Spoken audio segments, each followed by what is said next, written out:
Kan Juni udah bertahun-tahun mereka merayakan Pride Month. Terus apa spesialnya bulan ini? Di Twitter, gue akan menunjukkan satu foto. Tuhan Yesus tuh kan mengajarkan kasih sayang, mengajarkan belas kasihan, mengajarkan begitu banyak hal baik. Tapi kok orang Kristen malah lebih memilih jalan kebencian? Gesturnya gereja adalah benci gitu. Betul. Gestur, bukan cuman gestur gereja, mungkin mereka juga menangkapnya gesturnya Tuhan membenci. Karena ayat Karena yang dipakai, diajarin begitu, ayat yang dipakai. diajarin begitu. Gue punya beberapa teman yang mengalami pergumulan ketertarikan sesama jenis, dan mereka ini juga dari lingkup gereja. Jadi mereka sampai karena fokus ke masalah itu, mereka hubungan sama Tuhan juga sampai bisa nilai kayak gitu. Jadi mereka nggak mampu melihat satu gambaran yang lebih besar karena mereka sudah dihakimi, sudah menerima judgmental, menerima kebencian. Jadi mereka udah anggap, oh Tuhan juga benci gua. Betul. Salah satu jalannya mungkin kamu mesti bertobat dulu gitu. Mental untuk titik poin mulai bertobatnya aja mereka nggak bisa lihat gitu loh. Kenapa gue harus bertobat ketika Tuhan aja benci sama gue? Kenapa gue harus bertobat ketika ending sembuhnya adalah ketika gue harus berpasangan sama wanita? Gak pernah dijamah kan nih kayak ini sama orang-orang gereja. Wah!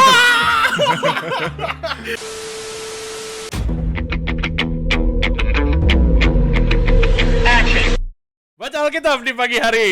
Cakep. Siangnya makan nasi ayam Kentucky. Cakep. Kalau kita mau menjadi hidup bersaksi bagi Tuhan, Cakep. selamat datang teman-teman semua di Hello God on Topic.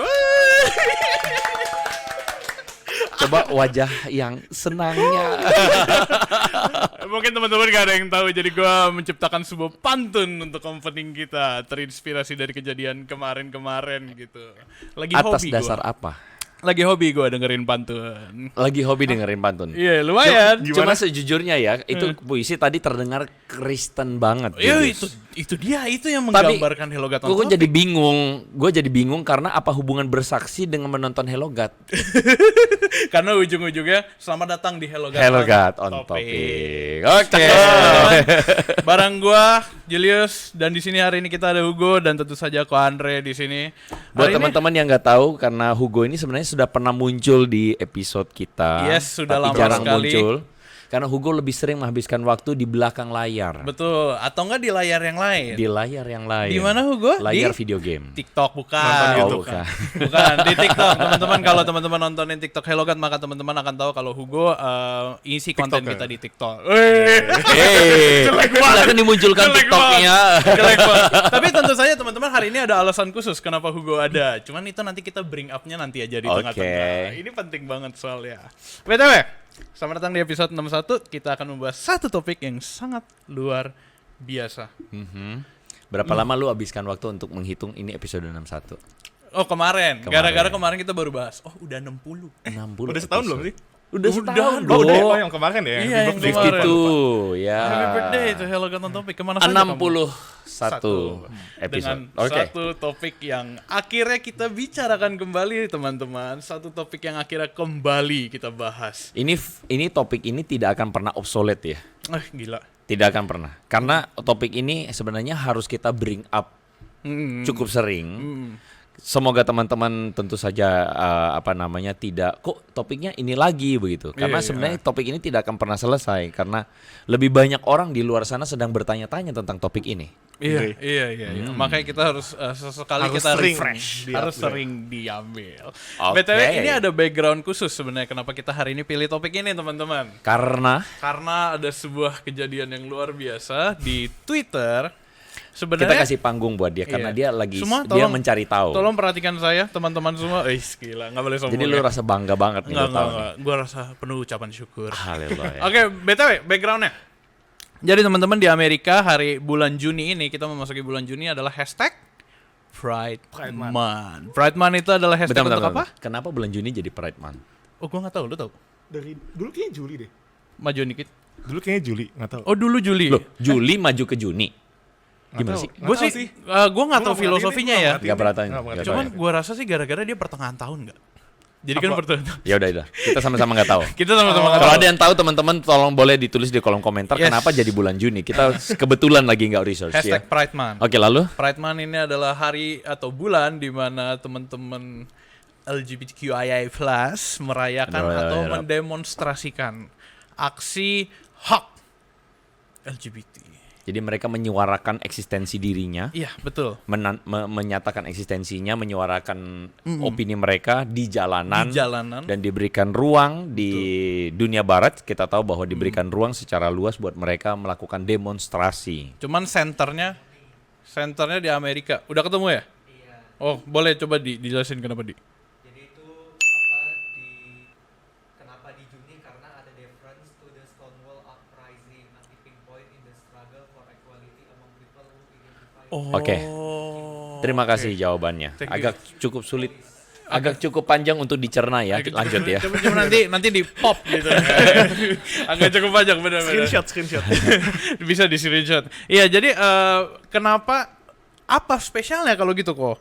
Kan Juni udah bertahun-tahun mereka merayakan Pride Month. Terus apa spesialnya bulan ini? Kalau kita angkat, karena teman-teman di Twitter gila. Gue lumayan excited karena pas pertama kali gue ketemu ke Twitter, menurut gue ini gila banget. Gue akan menunjukkan satu foto ke kita sendiri. Wih, foto apakah itu? Ada sebuah Foto thread. kemarin lu kasih hadiah ya, Jul? Hah? Foto kemarin lu. Bukan. Stop ya. Off topic itu. Ada sebuah thread di Twitter. Cia, teman-teman bisa lihat gak? Wow. Pride. Wow. Lalu ada foto Tuhan Itu yang edit Yesus. jago sih. Atau itu foto asli ya? Ini Nggak mungkin foto asli AI kayaknya. atau beneran memang ada orang Oh, modelnya mungkin kayak ya, Tuhan mungkin Yesus? ya. Banyak sih, iya sih. Ya dong banyak Ya, dong. ya.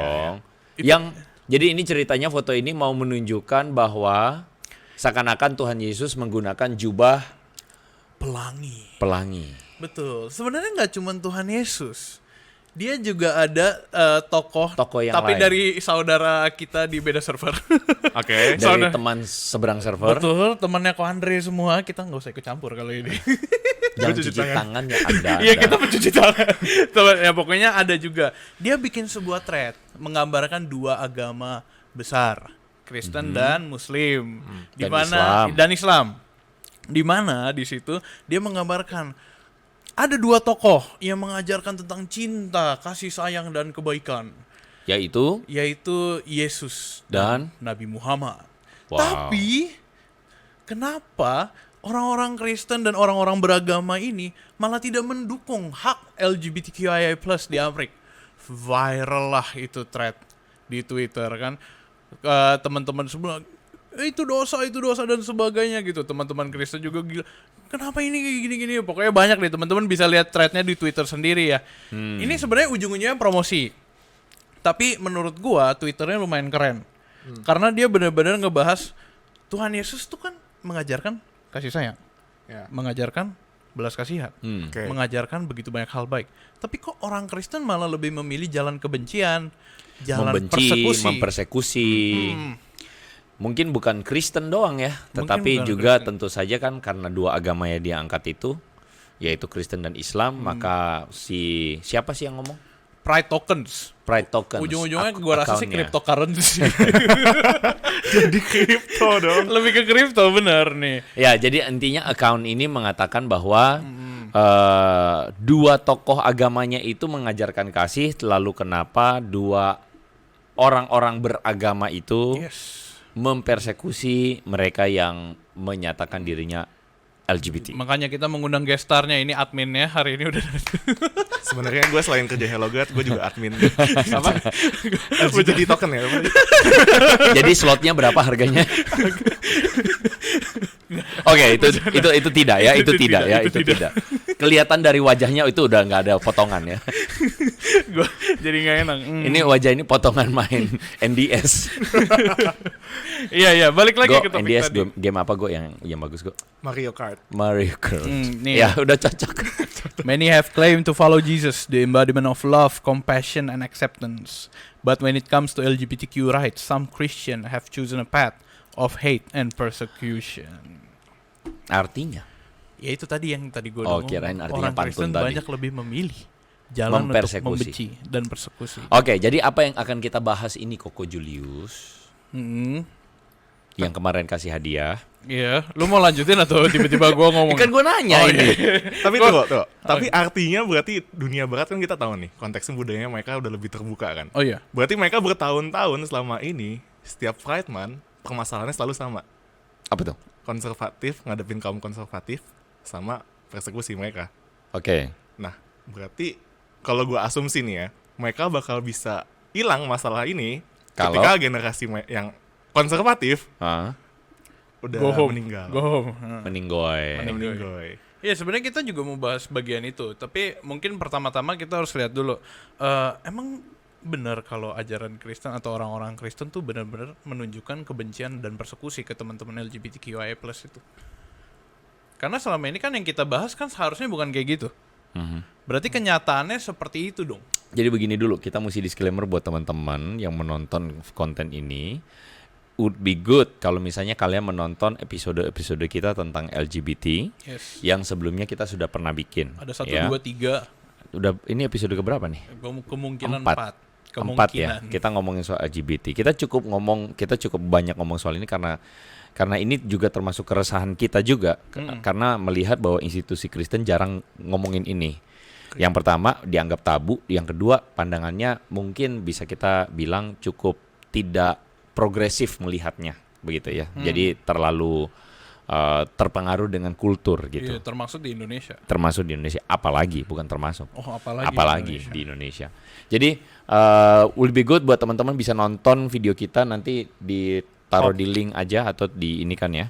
Tapi gini, jadi di bring up oleh teman kita berdua ini bahwa sebenarnya lalu apakah orang Kristen bagaimana sikapnya terhadap LGBT begitu ya. Kita harus sepakat dan gue sangat yakin bahwa teman-teman yang menonton ini pun yakin bahwa jelas kekristenan itu mengasihi orangnya, pribadinya. Jelas Tuhan Yesus mengasihi pribadinya dan dosanya adalah sesuatu yang tidak diterima, tetapi pribadinya itu diterima. Di sini kita punya common ground bareng-bareng yang kayaknya Oke. teman-teman juga pasti setuju begitu ya. Setuju? Enggak. Oh, iya. Setuju. Oke, Yang setuju, nonton pun yang pasti siapapun yang baru nonton kita pun pasti sama-sama setuju. Iya. Nah, cuman masalahnya penjelasan tentang mengasihi orangnya dan menolak dosanya ini beda-beda nih dalam pelaksanaannya. Oh, I see. Gitu. Pelaksanaannya beda-beda. Kenapa? Karena itu yang tadi kita kepengaruh dengan culture atau tradisi. Tradisi yang terlalu istilahnya tuh membuat bahwa yang namanya LGBT dan sebagainya ini adalah dalam tanda kutip ya, kalau bisa kita baca di kalau gue sering baca misalnya beberapa di Twitter juga ya, misalnya ini maaf ya ada sebutan kemarin barusan ada yang pasang itu Ada fresh. jadi ini maaf ya jadi boti disebutnya. Iya. Jadi boti waktu ini maaf buat teman-teman di agama seberang. Jadi boti waktu sholat itu godaan juga ya ternyata. Ngerti nggak maksudnya? Bentar. Gua nggak Gimana? Jadi boti waktu sholat itu godaannya banyak juga ya. Bot itu apa sih? Jadi ini maaf ya ada yang tulis begitu dan sebenarnya itu menyinggung perasaan orang beragama kan. Iya. Jadi kan sesama laki-laki.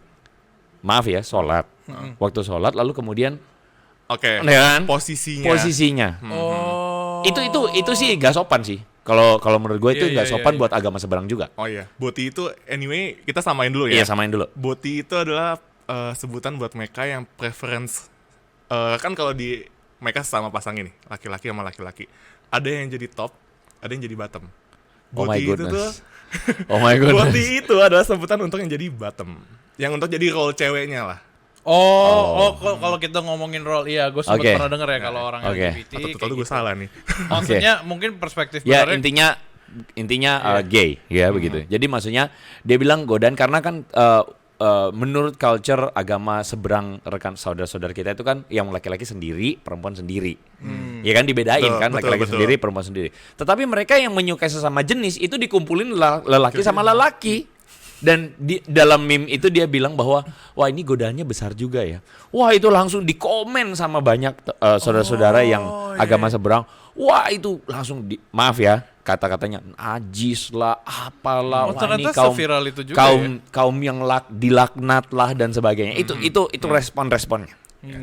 Dari situ yang sebenarnya pengen gua angkat adalah kita melihat bahwa secara tradisional kultur yang dipengaruhi oleh keagamaan, misalnya keagamaan timur itu sangat mengutuk, sangat amat mengutuk, Menolak dengan keras. menolak dengan keras banget tindakan-tindakan homoseksualitas. Iya. Sangat. Itu dibilang sangat. Dan makanya kalau pertanyaannya tadi adalah bagaimana dengan orang Kristen kok ada persekusi? Ya karena itu kulturnya demikian. Begitu. Iya. Kulturnya demikian. Misalnya juga kita sama-sama sepakat bahwa dalam hal ini misalnya penolakan terhadap dosa homoseksualitas itu menjadi salah satu yang diulang berkali-kali di Alkitab. Oh iya. Oh iya dong. Misalnya soal Sodom dan Gomora. Oh iya, itu kalau itu gue pernah dengar. Nah, kalau dari agama seberang, saudara-saudara kita disebut kaum Nabi Lut katanya. Iya, itu yang gue sempat pertanyakan, Nabi Lut siapa? Waktu itu gue belum tahu. Kaum Nabi Ternyata itu Lut Lot. itu maksudnya Lot. Lot. Nah, buat teman-teman yang nggak tahu, ada kisah di mana Lot itu diselamatkan dari kota Sodom dan Gomora, Betul. istrinya jadi Garam. tiang garam, ya. Karena apa? Karena dosa salah satu yang menjadi problem di Sodom dan Gomora itu adalah dosa homoseksualitas. Yes. Itu kalau itu. Nah, gua itu pernah diulang dengar. berulang-ulang sampai di Perjanjian Baru dengan jelas 1 Korintus pasal 6 ayat 19 menyatakan pemburit itu tidak mendapatkan bagian dalam kerajaan sorga. Apa? Itu kata Paulus, pemburit. Pemburit. Pemburit itu adalah perilaku seksual sesama jenis. Oh. Sebutannya. Perilaku seksual ya. Perilaku Perilaku Oke. seksual ya. Lu Oke ya. udah pernah denger belum? Gue baru pertama kali denger loh ini. Pernah. Oh, 1 Korintus ini. Pernah. 1 Korintus Gue 6 berasa blow on. Tapi ayat juga yang sering dipakai tuh ini dari imamat ya kayaknya. 19. Apa tuh? Yang jika kamu tidur Laki-laki laki-laki dengan dengan laki-laki. laki-laki. Iya, sama. Jadi Perjanjian Lama Perjanjian Baru intinya jelas-jelas menunjukkan bahwa perilaku homoseksual Atau itu LGBT. adalah sesuatu yang dilarang, sesuatu yang tidak boleh dan itu clear. Yes. Dalam hal ini Islam juga sama, gesturnya sama, tetapi tindakan terhadap pembuat atau yang melakukan perilaku homoseksual itu yang beda di antara kedua agama ini, Oke. gitu. Tindakan kita seharusnya Tindakan orang Kristen selama ini kita mesti akui bahwa banyak orang. Jadi gini, misalnya nih, kita misalnya nih, ini misalnya ya, kita ngomong berapa banyak sih narapidana misalnya di Kolombia, kartel penjual narkoba. Iya. Berapa banyak narapidananya? Mayoritas narapidananya agamanya apa? Meksiko apa? Meksiko. Gue nggak tahu. Sorry. Kolombia, Oh, Kolombia apa? Kristen. Katolik. Kristen atau mungkin Katolik, Heeh. ya, kayaknya antara Iya. itu.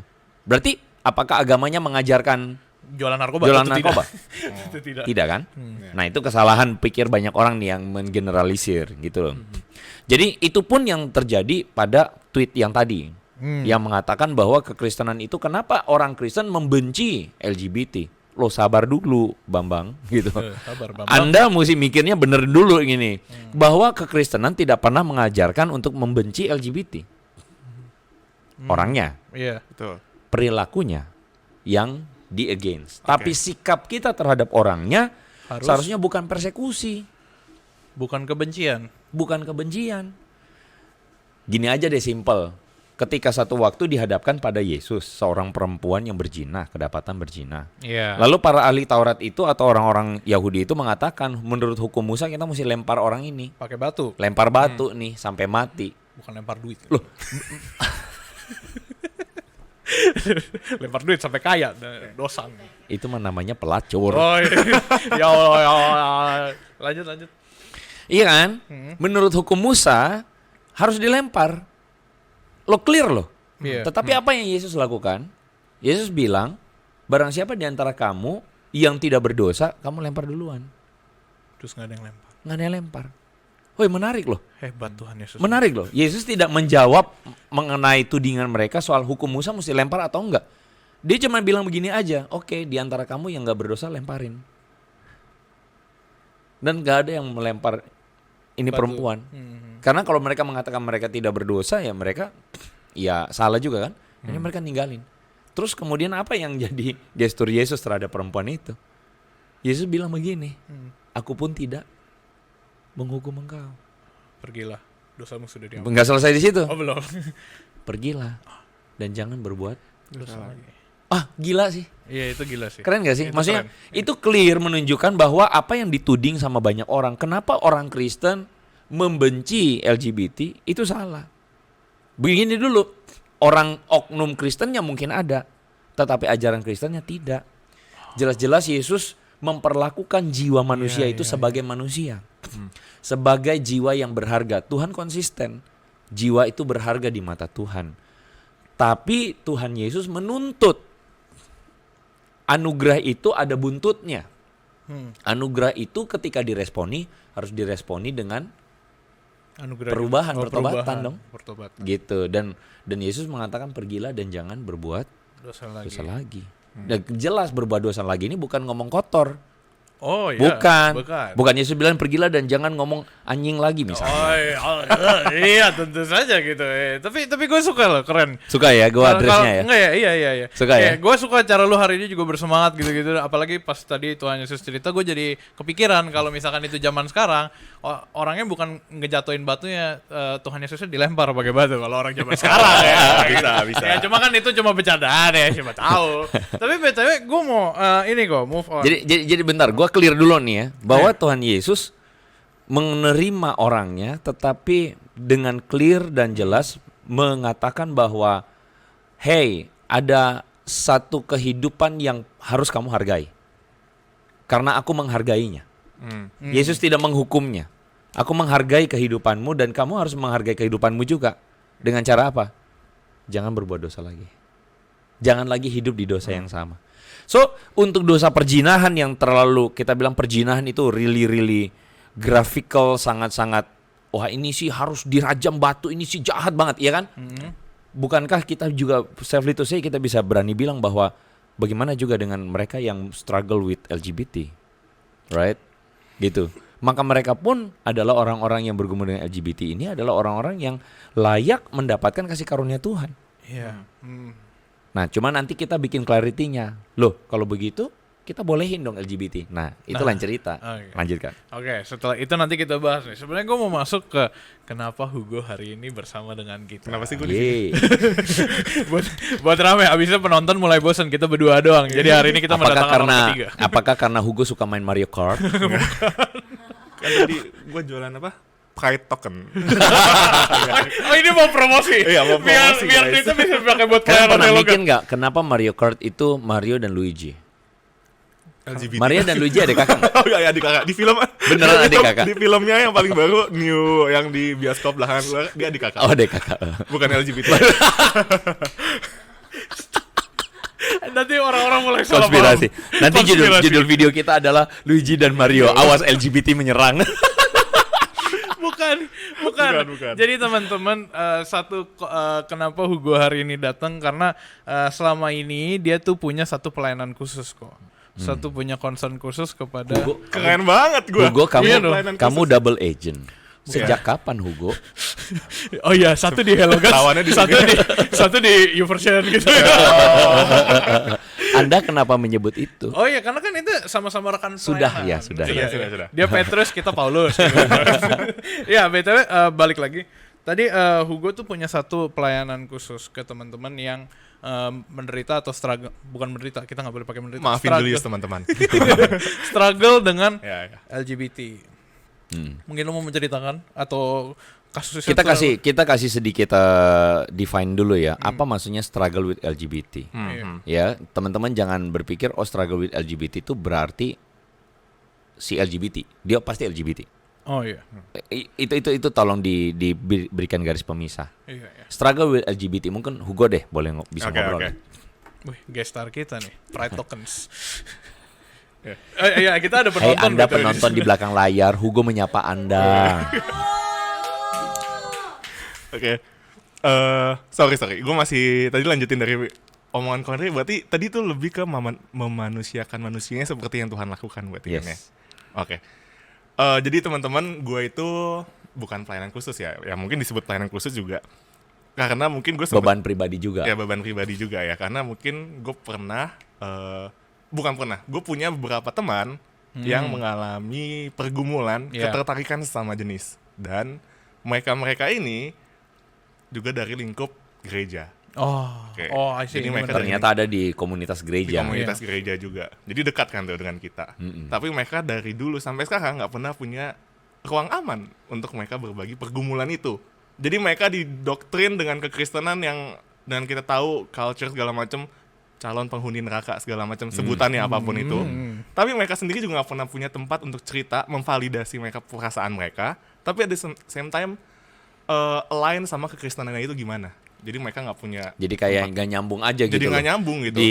Di gereja seakan-akan diajarin LGBT dibenci.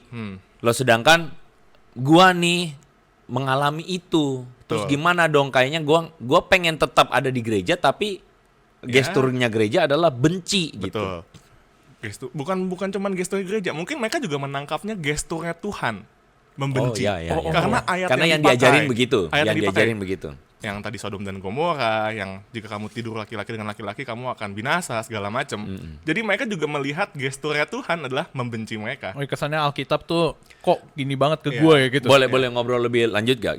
Maksudnya dari interaksi kamu sama teman-teman itu, mereka sampai pada kesimpulan Tuhan benci. Ada beberapa, nggak semua ya. Mungkin kalau ada mereka yang lebih lembut gitu kan ya hatinya. Jadi Lebih mereka nggak lembut lebih hati. lembut gitu ya. Atau mungkin kan kompleks kan ya hidup mereka gitu. Jadi ada mereka juga di masa down mereka nangkapnya adalah ya udah Tuhannya juga benci gua. What for? Sampai gua, situ ya. Ya. Padahal bukankah gereja selalu menekankan tentang Tuhan yang kasih. Tapi berita message yang sampai kepada mereka in spesifik gesturnya soal LGBT tuh mereka sampai kesimpulan Tuhan benci gua gitu. Gini, karena menurut gua mereka ini, teman-teman gua ini Teman-teman yang mereka LGBT. fokus ke pergumulan mereka yang ini. Oh, Apalagi mereka fokus.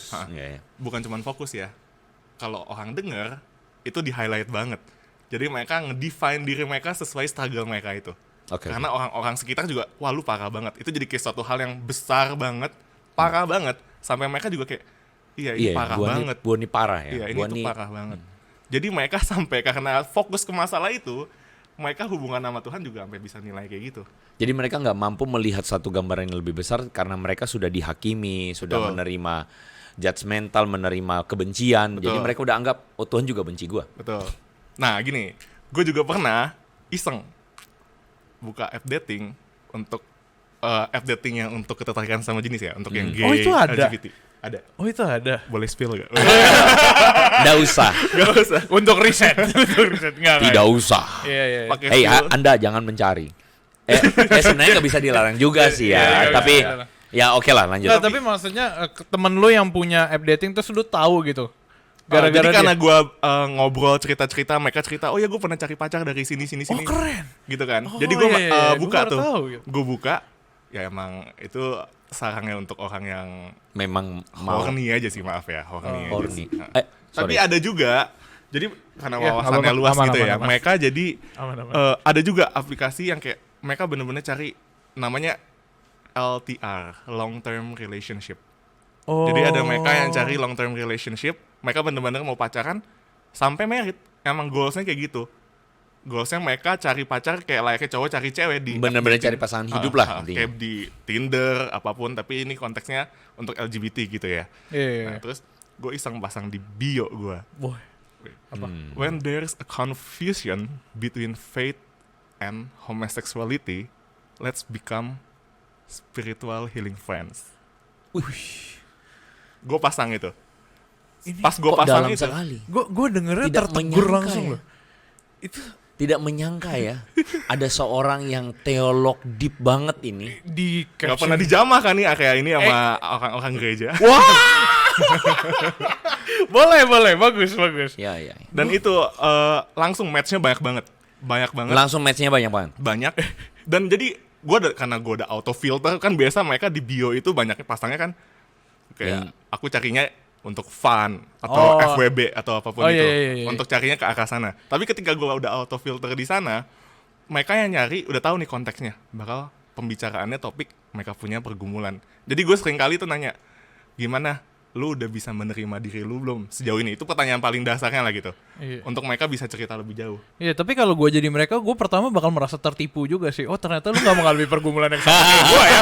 Gue bakal merasa tertipu sih. Anda ini jangan antek Kristen. Iya, jangan-jangan lu cuma buat ini doang, gue lagi kurang ajar gitu kan. Nah, bahkan yang penting mereka mengalami Tuhannya. Iya, benar. Lanjut. Terus habis itu kalau lu ketemu, lu nanya apa? Kita chatting segala macam, mereka selalu gue kasih pertanyaan soal Menerima penerimaan diri, mereka ngeliat value hidupnya gimana segala macam, dan banyak dari mereka yang juga Kristen. Banyak Banyak. banget. Berapa persen? Kalau boleh di antara Dari 10 10 orang, deh, dari di antara 10. 10 Dari orang. 10 ya. Kalau semua kayaknya ya fair aja sih. Tapi yang gue temuin, yang karena gue pasang fotonya, ada foto gue sih. Dan salib Gue di jidat. Gue pakai baju Hello God canda.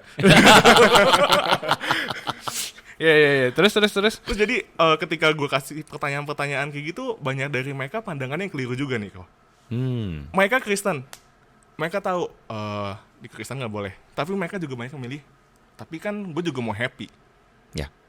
Jadi mereka nggak ngeliat pandangan pikul salibnya segala macem, tapi mereka yang bergumul ini adalah, ya gue bergumul di hadapan Tuhan, tapi kalau gue cari at least yang sesama Kristen, gue bisa at least lebih nggak berdosa lah di hadapan Tuhan. Iya. Gitu. Bisa saling menguatkan Bisa ya. saling menguatkan gitu. Jadi mereka cari pacarnya juga yang sebenarnya ada beberapa yang gue jumpain karena bio gue kayak begitu, mereka nyarinya oh ini orang Kristen nih. Mungkin gue bakal bisa ke gereja bareng sama dia, bakal bisa bertumbuh bareng dalam Tuhan, tapi dalam konteksnya kami berpasangan LGBT. Iya. Wow. Iya. Gua Wah, ini jadi pembicaraan jadi sangat deep sekali. Gue lumayan amazed dengan cerita itu loh. Yang mana? Yang Oke. pelayanan Buat teman-teman yang barusan mendengar apa yang di-sharingkan oleh teman kita Hugo ini, mungkin sebagian dari teman-teman langsung agak shock gitu ya, kaget karena ini sesuatu yang Kaget. tidak pernah ada. Tidak pernah istilahnya kita dengar secara umum di gereja, dan teman kita Hugo memang punya beban khusus yang Tuhan taruh di hati dia untuk bisa menjadi seorang teman untuk orang-orang yang struggle with isu-isu LGBT. Ini tidak biasa, tapi let's make it clear dengan garis-garisnya bahwa isu yang tadi kita mulai beranjak adalah clear. Kita nggak ngomong agama lain, kita ngomong kekristenan. Yes. Ya, kita ngomong clear kekristenan bahwa Tuhan mengasihi jiwanya. Tetapi jelas bahwa orang Kristen dan kita dalam iman Kristen dengan clear mengatakan bahwa perilaku homoseksualitas itu salah. Itu tidak berkenan buat Tuhan, itu bukan desainnya Tuhan. Untuk hal ini gue yakin kita mesti belajar untuk discern bahwa seringkali kita nggak bisa bedain antara pencuri dan perilaku pencuriannya. Contoh, misalnya ada misalnya kita ketemu adik kita lah berbohong. Kita mesti bisa bedain antara dia sebagai seorang adik kita dan perilaku berbohongnya dia. Kalau dia berbohong, apakah berarti dia pembohong? Tergantung. Kalau dia terus-menerus berada dalam karakter berbohong itu, sehingga itu melekat jadi karakter dia, akhirnya dia jadi seorang pembohong. Since dia adalah seorang pembohong, apakah berarti kita kemudian merajam dia dengan batu? Balik lagi Itu tadi. pun clear, kita tahu bahwa kita mesti tolong dia supaya dia jangan berbohong lagi. Jadi ada perilaku berbohong yang kita mesti buangin, sementara dianya kita tolongin, kita kasihi. Ya tentu ini tidak ada ini harus berhubungan dengan dianya sendiri mau bertobat atau tidak. Iya kan? Kalau misalnya dianya sendiri bilang iya gue mau tobat tapi dia bohong. Dia bohong kalau dia mau tobat. Itu lain cerita, itu urusannya Tuhan. Tetapi urusannya kita adalah kita clear dengan kasih Tuhan, kita ingin menolong dia ingin bertobat, kita tolong dia supaya dia jangan berbohong lagi. Meskipun kadangkala dia sudah berbohong, misalnya sudah bertahun-tahun, sulit dia untuk melepaskan berbohong itu. Tapi dia mesti ditolong. Oke, dari situ kita bisa clear melihat tentang isu LGBT. Oh tapi berarti maksudnya kalau dia udah LGBT bertahun-tahun, oke kita harus bantu dia supaya dia nggak LGBT lagi gitu ke depannya. Karena LGBT itu ngomong tentang perilaku. Banyak orang bilang begini, oh LGBT, wah itu udah, itu najis banget gitu kan. Lu mesti sembuh oleh kasih karunia Tuhan. Apa itu? Sembuhnya itu apa? Jadi straight. Iya, buat teman-teman yang nggak ngerti, sembuhnya itu apa? Normal. Lu mesti kawin sama lawan jenis. Oh iya, lawan jenis. Nah, ini bukan terjadi cuma pada Kristen doang nih. Iya. Jadi waktu itu gue pernah ketemu dengan salah seorang Teolog. pelayanan di salah satu gereja yang ada di Peak. Gua langsung merasa Lagi ngobrol-ngobrol, lalu kemudian di situ dia cerita pengalaman dia ketemu dengan seorang teman di Amerika. Oh, gue udah tahu orangnya siapa. Temannya dia di Amerika itu adalah sudah jadi citizen sana dan sudah tinggal bersama dengan seorang bule Amerika, cowok sama cowok. Mereka tinggal serumah suami istri. Lalu kemudian dia tanya, loh kok bisa? Dia bilang iya dia kabur. Dia kabur dari Jakarta, dari Indonesia. Dan yang terjadi adalah dia ini ketahuan sama orang tuanya bahwa dia suka sesama jenis. Ketahuan. Apa yang terjadi? Orang tuanya sewa pelacur. Bawa datang ke rumah untuk kamu, ayo having sex dengan pelacur ini. Kamu harus jadi laki-laki normal. Ya. Is that how it works? Gue nggak tahu loh. Apakah Ngeri benar loh, bisa? mengerikan loh itu. Maksudnya, gue bukan mau membela si laki-laki yang menyukai sesama jenis ini. Tapi kalau gue jadi dia, gue langsung jijik loh. Mengerikan loh. Mengerikan orang yang beranggapan bahwa solusi dari ketertarikan sama jenis itu adalah having sex dengan perempuan. Itu menjijikan. Menjijikan. Dan let me tell you, itu bukan Kristen. Orang tuanya itu bukan Kristen, dianya juga bukan Kristen. Agama lain. Ya kita nggak usah sebut agamanya apa. Oke. What I want to say adalah it's not about Christianity. Maksudnya kalau sikap perilaku yang buruk terhadap LGBT itu bukan cuma orang Kristen. Kalau kalian bisa bilang, oh ini orang Kristen, enggak, semua orang. Karena itu kultur gitu. Kultur yang membentuk kultur ketimuran kita yang membenci LGBT begitu. Tetapi kekristenan dengan jelas clear mengatakan bahwa perilaku LGBT mesti dipisahin dari orangnya. Iya. Orangnya itu dikasihi Tuhan. Orangnya itu disayang sama Tuhan. Perilaku LGBT-nya inilah yang mesti kita beresin. Bukan kita mau sok-sok jago savior ya, mau beresin. Tapi kita mesti tolong dia untuk mampu melihat perilaku LGBT ini apa. Gitu. Iya. Baru kita ngomong pelan-pelan. Kok bisa LGBT? Nah, masalahnya adalah, nah ini yang selalu gue sesalkan. Kekristenan itu tidak strong dan firm enough untuk memberikan penjelasan tentang LGBT. Ini menurut gue, sebagai seorang yang ada dalam pelayanan, melihat, mengamati, kekristenan itu tidak cukup strong dan firm menjelaskan LGBT dengan clear. Kekristenan hanya sampai pada LGBT ini dosa, udah gitu. Sembuhnya mesti gimana? Sembuhnya mesti kawin sama lawan jenis. Salah. Ya kita harapkan kalau bisa demikian, ya puji Tuhan lah begitu ya. Tetapi kita nggak bisa menggeneralisir semua orang ikut selera kita. Lagi pula firman Tuhan dengan jelas dan clear mengatakan tidak semua orang didestinikan atau tidak semua orang itu diciptakan untuk kawin. Because kawin bukan tujuan orang Kristen. One day waktu gue lagi seminar, lalu kemudian ada salah seorang anak yang tanya, ya. Jadi dia tanya ini karena to be honest di sebuah sekolah Kristen. Jadi dia ini tanya karena dia disinyalir dan dia dibully sama teman-temannya bahwa dia itu LGBT. Oh berarti teman-temannya udah tahu dong ya? Teman-temannya ngebully dia tuh LGBT. Memang dia tuh lebih banyak kumpul sama perempuan. Dia nggak sama laki-laki karena laki-laki pada menolak dia. Lu dasar lu banci lu gitu. Ini sorry ya, saya pakai kata-kata yang cukup grafikal, mohon maaf, tapi tidak bermaksud untuk apa, tapi itulah kenyataan di luar sana. Banci lu, dasar lu bukan jantan lu gini-gini.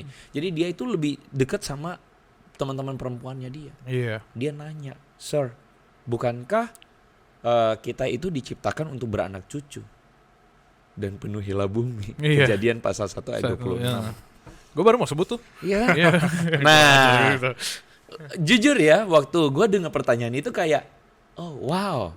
Tapi memang itu benar. Itu yang ada dalam pikiran banyak orang. Oh, gue memang mesti satu saat harus menikah. Hey, itu bukan kekristenan. Itu culture. Tapi kenapa kok ada ayatnya dia disuruh beranak cucu dan penuhilah bumi? Ya karena pada umumnya begitu. Tapi bukan berarti semua orang harus demikian. Jelas-jelas Tuhan Yesus mengatakan di dalam Matius. Gue mesti buka ayat dulu nih. Oke. Sembari kok Andre buka ayat, sebenarnya gue juga agak tertarik dengan kisahnya Hugo kok. Kenapa lu bisa mulai gitu? Apa concern dan ketertarikan lu awal-awal? Maksudnya kan pasti kalau kita mulai pelayanan kita ada panggilan. Betul. Panggilan untuk melayani itu kenapa bisa awal-awal ada gitu. Dan gue yakin panggilan itu ya emang Tuhan yang taruh gitu. Juga mungkin teman-teman setelah nonton video ini mulai terpanggil untuk melayani juga. Cuma maksud gue kok lu bisa awal-awal gitu? Gue pernah awal mulanya yang nge-triggernya adalah gue pernah nonton di YouTube ada dokumenter gitu. Dokumenter dia anak muda laki-laki di China. Dia disuruh orang tuanya berobat karena dia menyukai sesama jenis. Jadi di dokumenter itu Di jadi, China ya. Iya di Pasti China. bukan Kristen tuh. Oke. Iya lanjut. Boleh dicari langsung ayatnya itu. Lanjut. Dia ke sana terus jadi kayak ya kameramennya ditaruh di kancing kayak di interview sama dokternya, ditanyainnya segala macam, kamu gimana, kamu perasaannya gimana segala macam, apakah aku udah, jadi dilihatnya sebagai penyakit gitu. Tapi ketika gua denger beberapa teman-teman gua yang mungkin pergumulannya sama kayak gitu kan ya, mereka bilang kalau penyakit berarti bisa sembuh atau enggak, tapi mereka merasa dari kecil mungkin mereka kayak gitu. Iya, gue dulu punya sebuah keyakinan bahwa seorang homoseksual atau gay itu adalah dari kecil, maaf ya, disodomi. Itu gue punya keyakinan gitu. Karena apa? Nggak pernah ada yang kasih penjelasan dong. Lalu kemudian kita cari tahu sendiri, fenomenanya ada. Lalu kemudian kok bisa orang bisa jadi penyuka sesama jenis? Oh, karena dia dulu dilecehin sama laki-laki. Kalau dilecehin ya pikiran anak kecil banget lah ya. Kalau dilecehin berarti nanti dia jadi gay. Nah, itu pikiran gue tadi. Jadi gue insist bahwa semua orang yang gay itu pasti dulu kecil dilecehin. Dulu, itu dulu.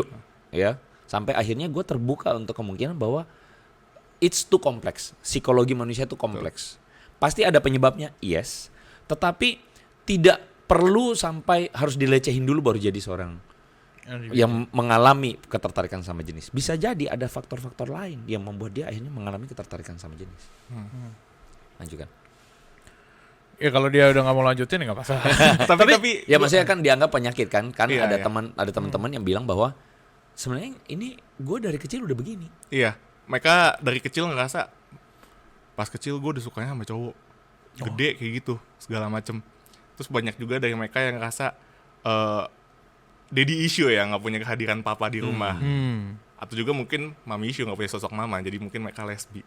Jadi tapi overall segala macamnya itu gue nonton dokumenter itu sambil denger cerita-cerita teman gue jadi kayak ngerasa ada beban aja gitu. Mereka bergumul sebegitu rupa, apalagi denger mereka yang cerita Tuhan aja benci sama gue gitu. Sedangkan gue yang begitu mengalami kasih Tuhan untuk sampein message Tuhan baik sama gue, untuk sampein ke mereka itu susah gitu loh. Mereka nggak bisa accept itu karena mereka ngeliatnya gestur Tuhan yang tadi gue sempat mention dia. Jadi ya terbebannya dari sana sih, kayak sayang, kasihan. Wow. Iya. Terus Tapi- pada Sorry, nambahin lagi ya. Iya nggak apa-apa. Tadi kan Ko Andre sempat bilang bukan soal orang Kristen memandangnya orang yang LGBT itu bisa sembuh kalau mereka pasangan gitu kan. Karena itu kan balik lagi culture. Kita diajarin desain Tuhan adalah laki-laki dengan perempuan. Jadi orang-orang teman-teman gua ini melihat kalau yang mereka sembuh adalah kalau mereka misalnya nanti bakal married sama Kawan perempuan. jenis. Dan mereka nggak mau.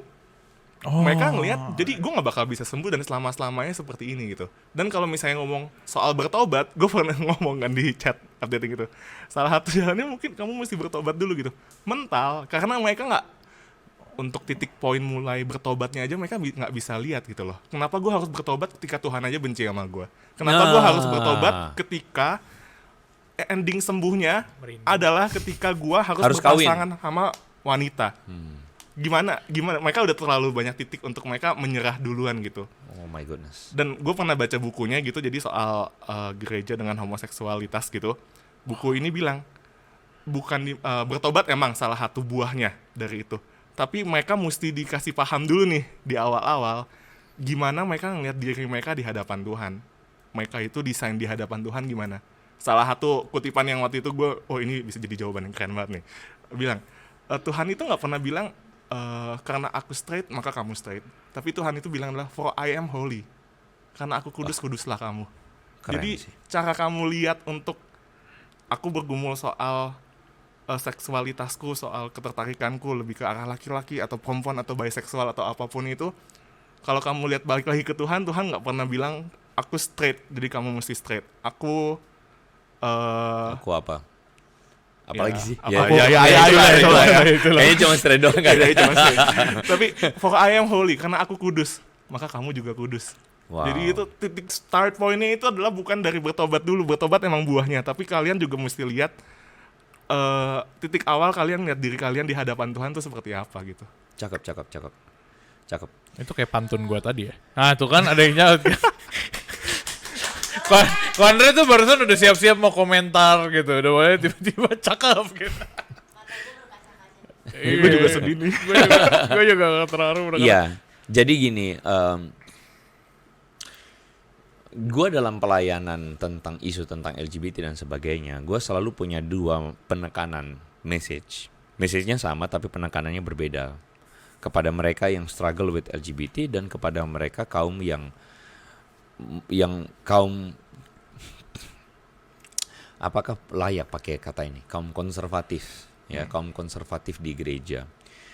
Clearly mereka ini somehow memang harus kita coba ajak untuk dibuka pikirannya antara dua-duanya. Mereka yang ngalamin pergumulan dengan LGBT seperti yang tadi Hugo cerita, mereka nggak mampu melihat kasih Tuhan. Mereka menganggap Tuhan benci gua. Ya mereka pikirannya harus dibuka, mengatakan, ditunjukin bahwa Tuhan mengasihi mereka. Tetapi pada saat yang bersamaan kaum konservatif gereja juga pikirannya harus dibuka bahwa sebenarnya ada hal-hal yang kecampur dalam pikiran mereka kayak Tuhan kan ciptain kita berpasang-pasangan, cowok sama cewek. Kalau gitu ya berarti memang tujuannya adalah menikah dan punya anak. Makanya kita melihat bahwa ada orang misalnya yang memilih untuk tidak menikah, itu dianggap tabu, dianggap tidak diberkati Tuhan. Yang tidak punya anak dianggap tidak diberkati Tuhan. Jangan lupa itu gestur yang ada di perjanjian lama. Kalau misalnya kan tidak punya anak berarti dikutuk. Diberikan anak berarti diberkati. Itu budaya loh. Itu bukan kekristenan loh. Ya, itu budaya. Nah, itu sama halnya juga terjadi pada kekristenan hari ini yang menganggap kalau tidak kawin berarti dikutuk. Iya kan? Iya kan? Tidak diberkati. Tapi kalau sekarang jodoh adalah berkat dari Tuhan. Nah, dianggap kalau nggak ada jodoh berarti tidak diberkati. Ini pun salah banget. Jelas-jelas Tuhan Yesus mengatakan di Matius 19 ayat 12, ada orang yang tidak dapat kawin karena memang dia lahir demikian dari rahim ibunya. Ada orang yang tidak dapat kawin karena dia dijadikan demikian oleh orang lain. Ada orang yang tidak dapat kawin karena dia membuat dirinya sendiri oleh karena kemauannya untuk kerajaan sorga. Lalu Yesus bilang, siapa yang dapat mengerti, hendaklah dia mengerti. Perkataan ini memang agak sulit untuk dipahami karena apa? Menabrak banyak dinding-dinding budaya yang selama ini dipercayai orang. Ada orang yang tidak dapat kawin karena lahir demikian. Ada orang yang lahir dengan kelainan genetika fisiologi seksual. Misalnya. Loh, lalu kenapa begitu? Apakah orang itu lantas kemudian dikutuk seumur hidup? Kan tidak. Iya kan? Dia itu dikasihi Tuhan. Karena kelainan genetika dan sebagainya, kita memahaminya sebagai bukan Tuhan yang bikin dia kelainan, tetapi karena faktor natural. Alam jatuh dalam dosa. Manusia ibu hamil makan misalnya makanan yang sudah tercemar. Akhirnya apa? Terjadi penyimpangan genetika dalam rahimnya dan sebagainya. Atau misalnya perkawinan incest misalnya dan sebagainya. Itu terjadi kelainan-kelainan genetika. Dari mana datangnya COVID-19? Virus itu dari mana? Itu karena kalau kita memahami secara teologis dunia jatuh dalam dosa. Simple. Manusia natur keberdosaan. Manusia jatuh dalam dosa sehingga manusia lahir ada yang tidak, dalam tanda kutip, tidak sempurna. Dalam tanda kutip. Tidak seperti orang pada umumnya. Dan termasuk di dalamnya juga adalah firman Tuhan mengatakan ada orang yang dijadikan demikian oleh orang lain. Misalnya karena faktor tadi Hugo sempat mention ketidakhadiran figur papa. Ya, dysfunction dalam keluarga, ketidakharmonisan, kecewa sama pacar. Ya kan, pacar mengecewakan, lawan jenis mengecewakan akhirnya apa? Memilih untuk ya mending sama misalnya cewek sama cewek aja, cewek setia gitu. Akhirnya apa? Akhirnya dia banyak dysfunction dalam dirinya, begitu. Ada yang dijadikan orang lain pada konteks dulu, misalnya dikebiri. Lo tahu nggak? Ada orang dikebiri dulu. Tahu. Manusia dikebiri. Iya, gue tahu. Ya kan? Sida. Sida. Ya gitu kan, Kasim. Bagus. Dan ada yang menjadikan dirinya untuk tidak kawin demi kerajaan sorga. Maksudnya mengkhususkan diri untuk melayani Tuhan dan memilih tidak mau involving dalam pernikahan. Hargailah orang-orang yang tidak kawin. Karena mereka punya struggle diri mereka sendiri, mereka punya journey mereka sendiri di hadapan Tuhan, dan ada sebagian dari mereka mendedikasikan dirinya untuk Tuhan. Hargailah mereka yang tidak kawin. Jadi solusi untuk mereka yang kita bilang, oh ini LGBT solusinya adalah kawin. Aduh, itu salah banget. Totally wrong. Iya.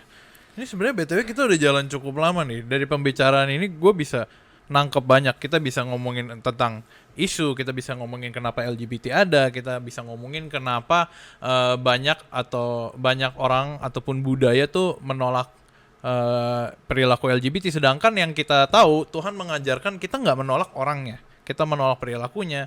Dan dari cerita lu juga kita bisa juga ngerti bagaimana cara kita men-treat teman-teman, cara kita bisa menyampaikan kasih Tuhan itu kepada mereka yang mungkin sulit untuk melihat kasih tapi Tuhan. kita kayaknya perlu ngomong clear bahwa apa sih yang kita tolak?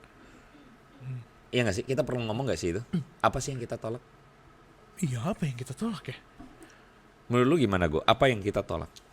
Kita mencoba untuk membawa orang ini mengalami kasih Tuhan.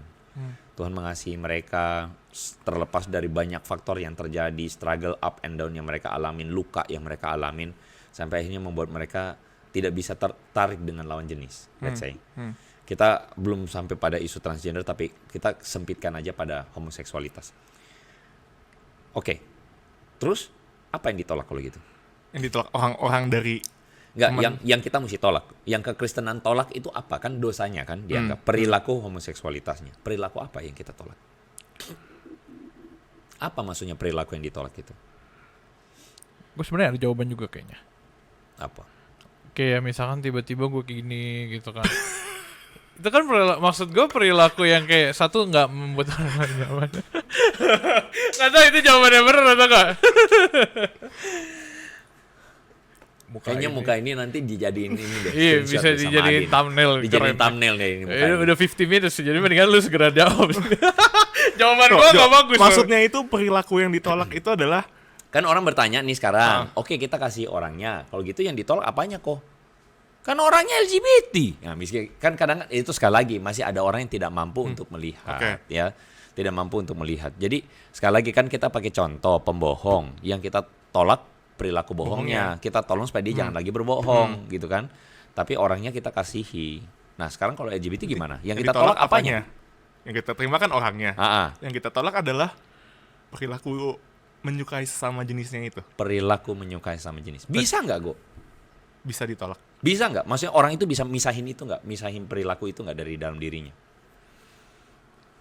Sejauh tentu dari teman-teman gue, mereka belum bisa melihat bisa atau nggak bisa ya. Mereka keep struggle sampai hari ini gitu. Tapi kalau dari pandangan gue, bisa. Bisa itu bukan artinya balik lagi bukan artinya lu sembuh terus lu sembuh menikah. dalam arti Sembuh sama lawan tadi jenis. ya. Kalau bisa ya sudah syukur. Iya. Itu kita ada pada spektrum yang tadinya misalnya kecewa sama lawan jenis. Betul. Kecewa akhirnya ayo mending suka sama jenis deh. Betul. Nah, itu biasanya kayak gitu mudah buat sembuh. Gampang untuk kembali menyukai Itu lawan lebih jenis. bisa ya. Lebih bisa. mudah.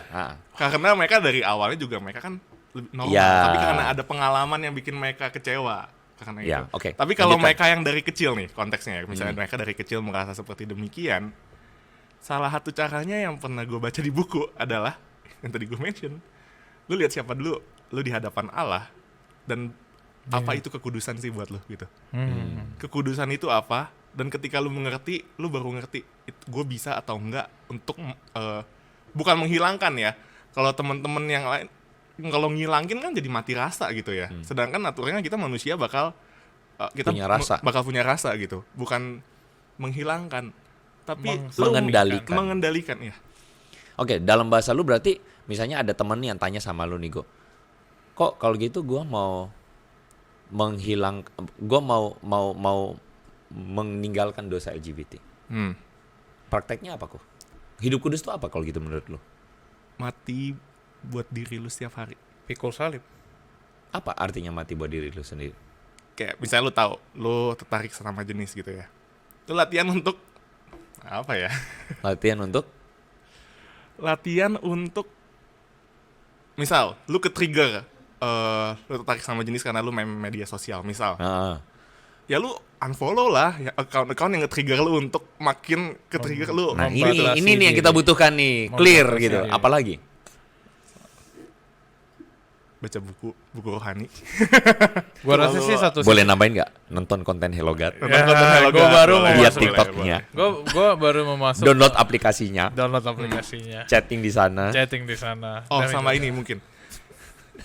cari teman rohani. Iya itu Oke. tadi. Itu penting banget buat kalian teman-teman yang mungkin sekarang gue yakin dengan kita punya judul nanti di YouTube segala macam pasti ada beberapa teman yang bergumul nonton ngeklik penasaran cara pandang Kristen.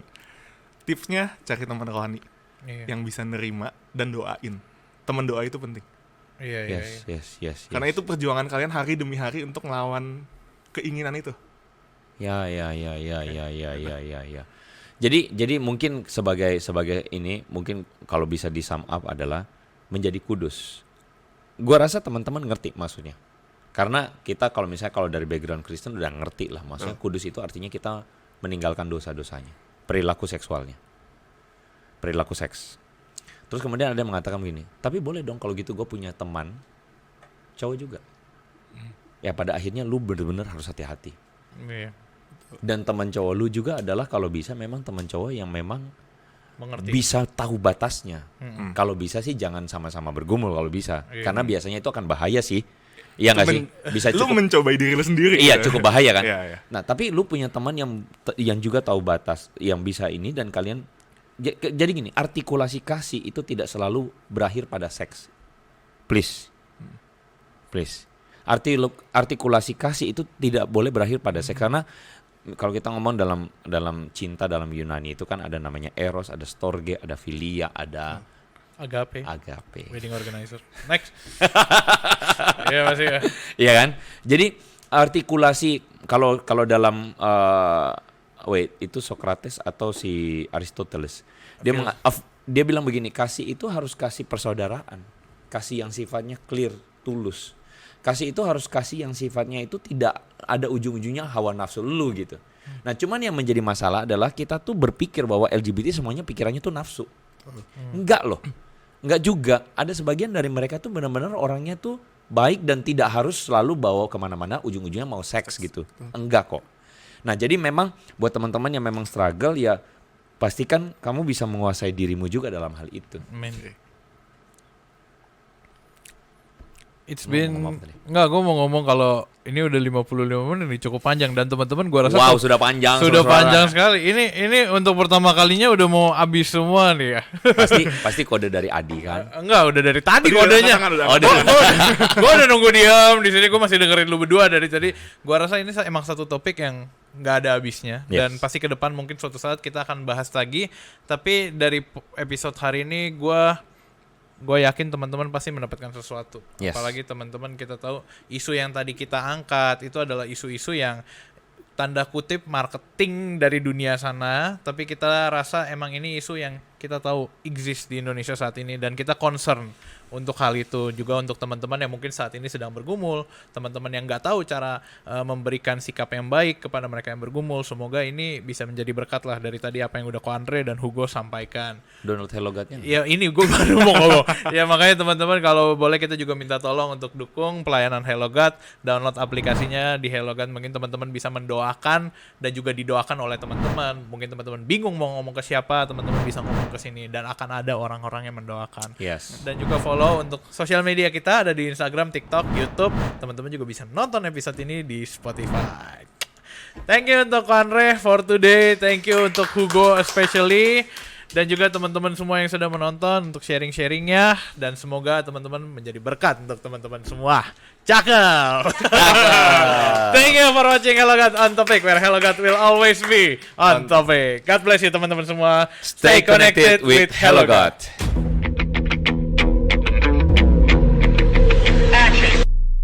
Baca Alkitab di pagi hari. Cakep. Siang yang makan nasi ayam Kentucky. Cakep. Kalau kita mau menjadi hidup bersaksi, Cakep. Boleh. agak telat lagi. Ulang. Bentar. Hugo punya ekspresi. Cakep.